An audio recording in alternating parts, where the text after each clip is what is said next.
حضور اکرم صلی اللہ علیہ وآلہ وسلم ایک باغ میں تشریف لے گئے اور عبداللہ بن عمر رضی اللہ تعالیٰ عنہ ساتھ تھے، تو جو کھجوریں درخت سے ٹپک جاتی ہیں وہ نیچے گر پڑی ہوئی تھیں۔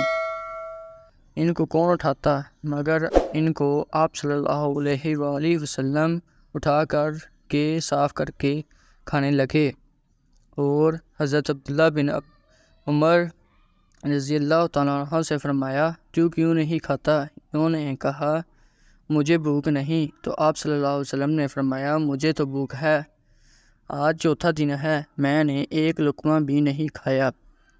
اللہ کو اپنے حبیب سے پیارا تو کائنات میں کوئی نہیں، سب سے محبوب ترین اللہ کو اپنے حبیب ہی ہیں، بھلا اپنے حبیب کو کوئی مشکل میں ڈال کر خوش ہو سکتا ہے؟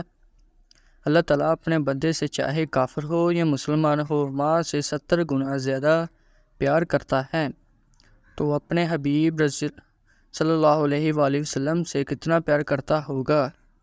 اللہ کے حبیب صلی اللہ علیہ وآلہ وسلم نے فرمایا کہ چوتھا دن ہے میں نے ایک لقمہ نہیں چکھا، اگر میں چاہتا تو میرا اللہ مجھے ساری دنیا کے خزانے دے دیتا، اگر میں چاہتا تو اللہ تعالیٰ میرے قدموں میں روم اور فرانس کے خزانے ڈھیر کر دیتا، لیکن میں نے نہیں مانگا۔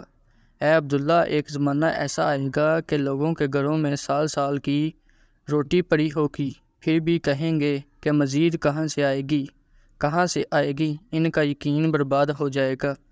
ویڈیو اچھی لگے تو پلیز چینل کو سبسکرائب کرنا اور ویڈیو کو لائک لازم کرنا۔ شکریہ۔